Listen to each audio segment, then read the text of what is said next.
Hey everybody, this is JC is me here. Today we are back with Kill or Love. Little of both. Anyway, let's get right to it. Okay. I woke up and found the room dark. Incredibly dark. It didn't matter if my eyes were open or closed. The image didn't change. Something wasn't right. The air smelled different. Grace made a soft moaning sound in her sleep. She lay next to me. I reached down to make absolutely sure she was here. Jack. To hear her voice instead was like finding a snake in my bed. I almost fell over a nightstand. Are you okay? Bad dream? Stay, She touched me, skin against skin. I remembered where I was and why I was here. Better? Yeah, sorry about that. Good. I settled back onto my side of the bed. Anna ruffled my hair. You startled me. I didn't mean to. It's okay. I know you wouldn't do that. Because you love me.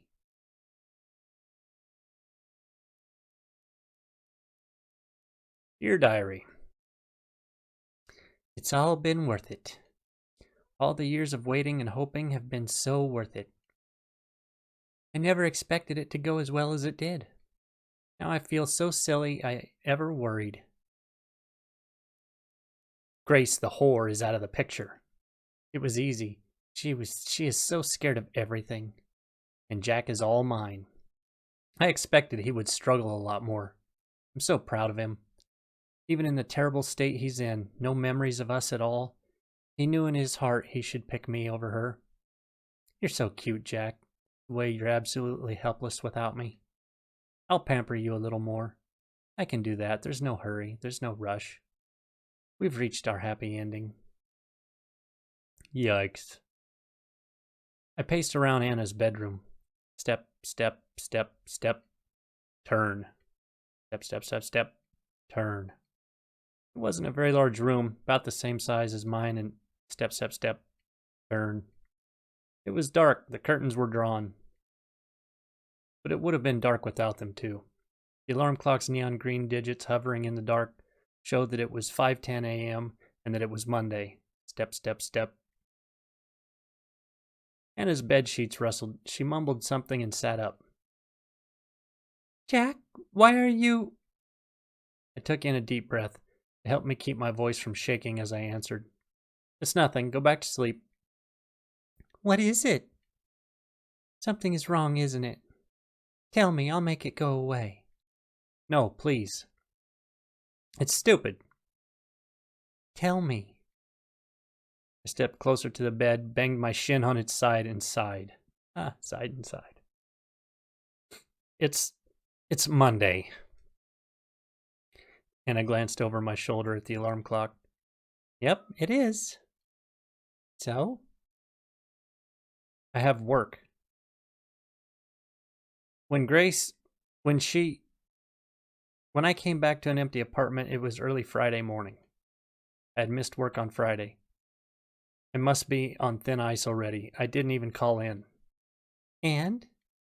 Just don't go. But if I don't go today, they'll fire me for sure. So? What do you mean, so? This is serious. Don't be upset. Here. Anna got up lazily and kissed me and held me. We stood there a few moments in silence.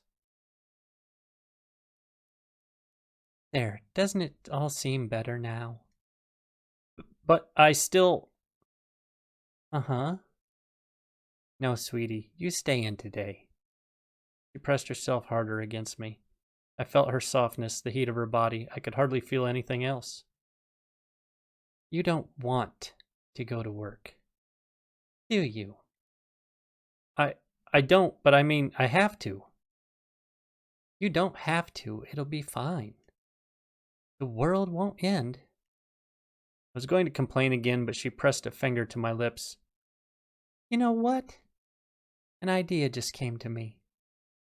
If you move out of that awful apartment and come live with me instead, you won't have to work in that awful store anymore, either. That sounds nice, doesn't it? It sounded good. Anna understood me so well. But I wasn't sure of myself. I asked if it was really fine for me to stay here for good. Of course. I wouldn't want you anywhere else. Dear Diary. Oh my God. Oh goodness. How is this going so well? It never worked so well before, not with the patients I tried it on, even though they were terminal, even though they had no one to visit them. All of them kept being themselves right up to the end. But with Jack, I can do anything. He's like clay. I could change him into anyone, anything I want. How awful. He's so lucky that it's me doing this. Could you imagine someone else with this kind of responsibility? No, no, no. What am I saying? Nobody else could make him so willing to change. Me. Only me. He's only like this because he loves me so much. He's always loved me, even when he didn't realize it. And he'll always love me, and I'll always love him, and we'll be together forever. Forever. I'm so happy I could scream. Right now I'm only teasing him a little, but that's okay. We have all the time in the world. Unlike those other boys, he's not about to expire. Yikes! Days went by, maybe a week. Jack! Come on, Jack. A laugh. If you don't let go of me, I can't go to work, you know. Then don't go. Stay here. Hey, one of us has to go. We need it to live. I need you to live. That's very sweet, but I still have to go. I wouldn't budge. She ran her fingers through my hair. I liked that. If you get off me now, I promise I'll have a special surprise for you when I get back. Really? Really, I promise. Okay. I forced myself to let her go. After she went away, I lay back down on the bed. I waited for her to come back. I did nothing else. Kind of a boring day. Anna's surprise was a big plastic bag to put over her head. Oh, no. It was swollen, full of something. I looked at her, then at it, then at her again, and frowned. You'll see. Come, we need to go somewhere. Go outside? Yes. Isn't that exciting? I looked away. What, you don't want to? I held up a pillow in front of me. It was meant to act as a barrier. Oh, you big scaredy cat. Come on. Took my arm and pulled. I wouldn't go. Her grip was strong, or maybe I'd gotten weak, but I stayed in place. Huh. So you really don't want to go? How come we can't just stay here? Oh, sweetie. I don't want the apartment to burn down. She made me dress in outside clothes. They were rugged and cold. Outside clothes? The outside was even more rugged and cold. The street was wet. It must have rained. People there were giving me looks. They were looking at me like I was trash. Why? What had I done to them? What had I ever done to anyone? Oh, hey. Ease up a little. You'll hurt my hand. I'm sorry. That's okay. If you really don't feel like it, we can go back home right now. Really? Yes. But I know you can do this. So will you do it for me? Yeah, okay. Great. Thank you, Jack. You're so good to me. We walked for over 15 minutes. My feet hurt and my legs made clicking sounds. I hadn't really walked in over a week, but I didn't complain. We're almost there. Do you know where we are? I shook my head. Anna had led me somewhere I'd never been. Each street we passed was dirtier and grayer and more abandoned than the last, and the people looked at us all the more meanly. I thought they were going to hurt us. But Anna wasn't afraid, so I did my best to be brave too. Whatever she had in the plastic bag, it wasn't heavy. The bag was so full it was almost the shape of a big ball, but it still swung so lightly. What do you think is in there? Anna had noticed me looking. I don't know. Want to guess? I didn't. I told her I didn't. Told her I couldn't think of anything. Oh well, you'll see soon enough.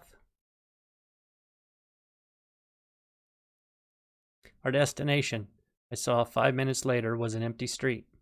A whole street, blocks and blocks of it, completely abandoned. Pavement was cracked, the buildings that still stood were hollow, and everything was overgrown with weeds. It was more a jungle than a street. It was ugly. I hated to even look at it. Isn't it so beautiful?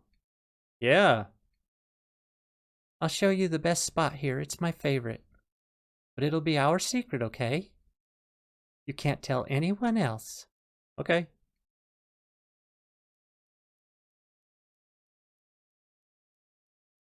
We passed through a tunnel-like opening set in a tall, wide building. Beyond it was a field of brown-yellow grass. It came up to my chest. Surrounding the grass were the sides of a large apartment building. This used to be its courtyard. The building was a mottled, ugly gray. It had most likely been a prettier color before it burned down. It had so many windows, none of which had glass in them. They gaped down at us, empty and dark. Anna's spot was a square patch of concrete in the middle of an overgrown courtyard. Once there, Anna handed me something from the plastic bag.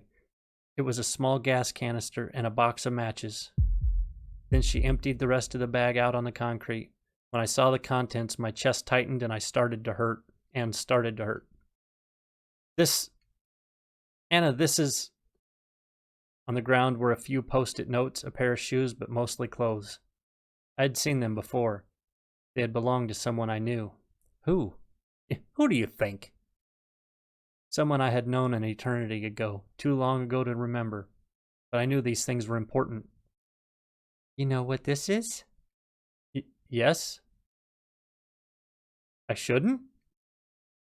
It's fine if you still recognize them. Completely fine. You're not mad? I'm not mad. Give me that. Anna grabbed the gas canister from my hands.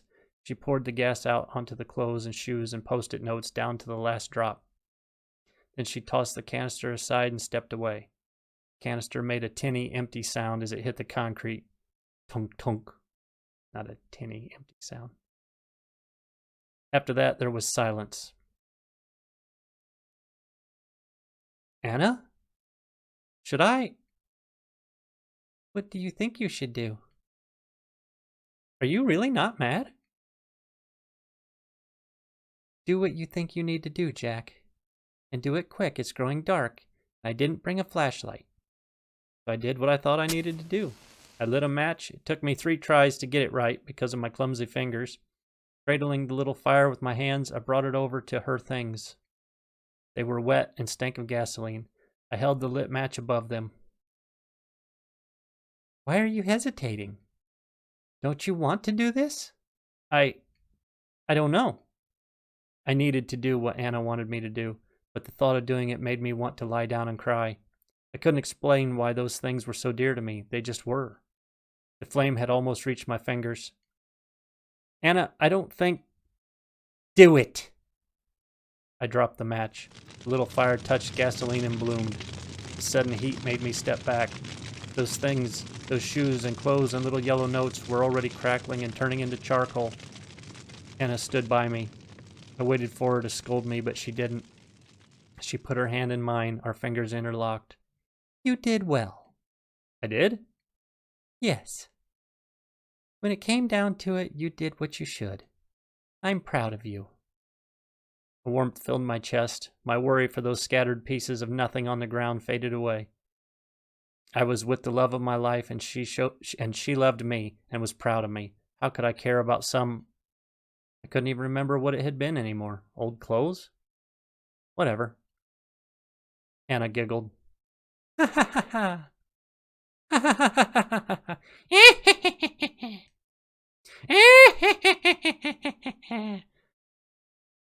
Ha ha ha ha ha.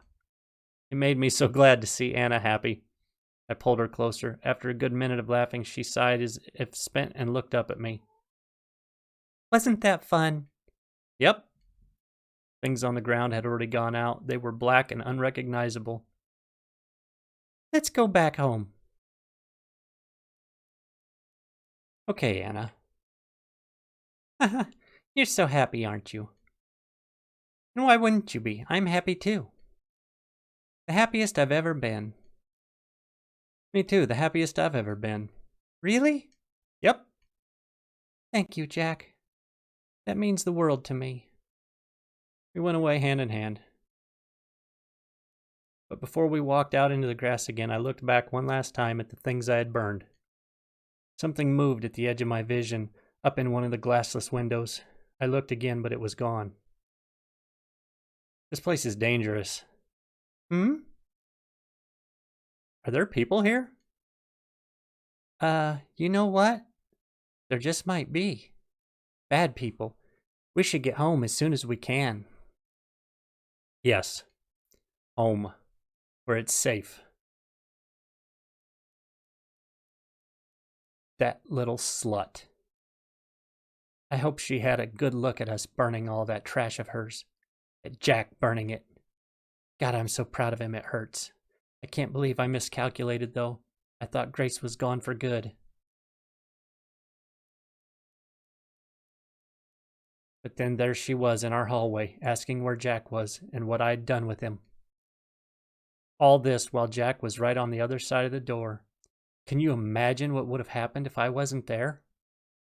She would have knocked on the door or rung the doorbell, and she would have probably called out, too. It would have scared Jack so badly, I can't bear to think about it. Thankfully, I wasn't wrong about everything to do with her. She hasn't called the police. I knew she wouldn't. I just didn't think she'd come back at all.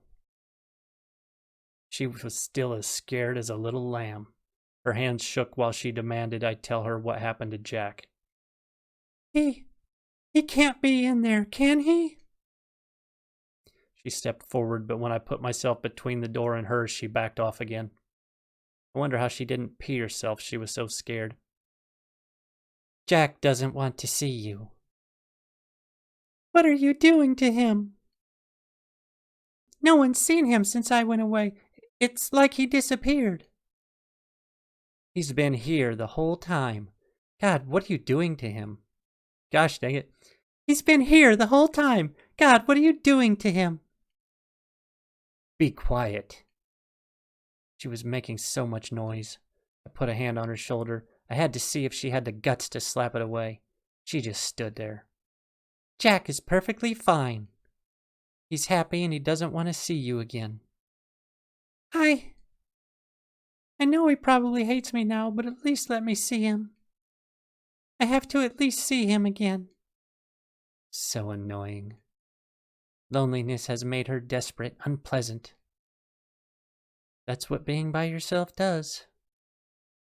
Look at dear Jack. We've only been together again for a short while, and he's already such a sweetheart. And he was so prickly before. If you see him now, he'll tell you he hates you. Do you really want that? No, I don't want that. But... Then go away. It's as simple as that, don't you think? Even someone like you should understand. Why are you so... I thought we were... He swallowed hard. I have to see him. Anna, please. Being alone made you into a real bitch, you know that? What? Or did it? Were you lonely after all? It really makes me wonder. With how little money you took with you, I was sure you'd be living on the streets. But you're clean, you don't smell. More than usual. I'm living with a friend. What does it matter? That's a lie. You don't have any friends. Grace gritted her teeth and glared at me. She wanted to run away in shame. She's so simple, so obvious, but she couldn't leave with Jack so close. So where are you staying? Whose cock are you sucking for rent? I'm not. Is that wrinkly old man you work with? It's nothing like that. I am living with Don, but I'm not. Oh, aren't you? And how are you paying back his hospitality? You don't have any money. You quit your job too. I checked. I'm not paying back anything. Don't be shy. Oh, screw you. Move. How violent. It's a good thing I separated her and Jack when I did. Any more of this girl's influence and who knows what could have happened. She tried to shove past me, but I had a little surprise in my pocket. Anna, that's... Yep. So don't you dare touch me again. I might do something bad. I pressed the knife against the side of her neck. It drew blood. I couldn't help myself. But it wasn't a lot. I'm not going to kill someone out in the open like that. I'm not stupid. Grace stood petrified. You can't do this. You'll call the cops? No, you won't. They won't believe you. They never do. Right? She didn't lash out for once. She must have finally realized how useless it was to try. So she shuffled away. I waved her off. It's only polite. She didn't even look back. But then she kept following me around even after that. What a stalker. So I had Jack burn her things. I know she was watching. It was beautiful. Now she'll back off for good. I'm back. Welcome back. Hey, easy, you'll trip. The moment she touched me, those long hours of waiting were painted over by warmth. It made me so happy. Something smells good. Is it dinner? Yes. Oh, you remembered. I'm so glad. I'd made a casserole. Anna set the table, and I served it. That was really tasty, Jack. Thank you. I wasn't happy with the meal. It was tasteless and the meat was tough, but Anna said she liked it. She was so kind. Wish I could help more. What do you mean? With the money, I guess. I was being serious, but she laughed. That made me feel a bit stupid. Oh, Jack, money's no problem at all. I told you already, I've got a lot saved up, and the rent here is nothing. Oh, okay. Anna hummed contentedly. A minute later, she stopped. There is something you can do, actually. Really? Yes, really. But I'm not sure if you'd be up to it. Anything. I'll do anything for you. Okay, then. What is it? How can I help? Wait until before bedtime, okay? I nodded. When I heard what she wanted me to do, I didn't take it well. I was angry, furious. I felt betrayed. You want me to... Yes, I do. But no. You said I'd never have to remember... Oh, no. You said I'd never have to remember anything. You promised. I got up from the bed and started pacing from wall to wall, never looking at Anna. What she'd said hurt. How could you lie like that? Oh, baby. Please don't hate me. I was shivering with anger. I thought I might faint. But I didn't hate her. I couldn't. So I stopped walking and faced her. I know I said what I said, but this is important. Do you believe me? There was only one thing I could say. Yeah, I believe you. Thank you, Jack. I love you. I love you too. And I'm sorry. Don't say you're... Hearing Anna say she was sorry was for some reason like a punch to the gut. It tugged at my memory. She always said, I know, but that's not what I'm telling you to remember. You must never remember that woman. Forget all you have left of her. Then... What I want you to recall goes much, much further back. It won't be easy, but when you do, when you remember, our love will be the deepest it's ever been. Don't you want that? I do. I love you. I want that. I want to love you even more. Tell me what I should remember. Anna embraced me with happy tears in her eyes, but she wouldn't tell me what I needed to remember. She said it would be pointless if she told me. I had to remember it all by myself. Anna ordered me to sit down in front of the alarm clock every day for at least an hour. I was to do this while she was at work. It was to have my eyes closed. I was to try digging back in my memories, far, far back. I did as ordered. But the first time I tried, the very next day, it was all so foggy in my mind that I couldn't even start. Thinking felt slow. It was like walking through molasses. I only made myself tired. Before I fell asleep sitting up, one last thought came to me. Was thinking always so hard? The second time, too, I gave up right away. I couldn't do it. But I had promised Anna. The next day I tried harder. My head hurt, and I felt like I was groping in the dark, scared and all alone. But I did it. I had promised Anna. I waded further in. A flash of a smile made my chest hurt, but I kept going. For love. Huh? Which one did I love? Which one did I hate? Things didn't used to be like this, did they? This feels wrong. Something went terribly wrong. I need to make sense of it. Days later, while going back in my memory, I reached a wall. A dam. A damn wall. I felt I shouldn't try to climb over it, so I didn't. There were things out there I didn't want to see, so I went back to the puddle I'd been searching through. It was a stew of love and fear and hate, given and taken seemingly at random. It was a mess. But it was a mess in my head. I would make sense. I would make it make sense. Okay. That is the end of this chapter for today. Don't forget to comment, like, subscribe, and I will see you next time. Thanks for watching.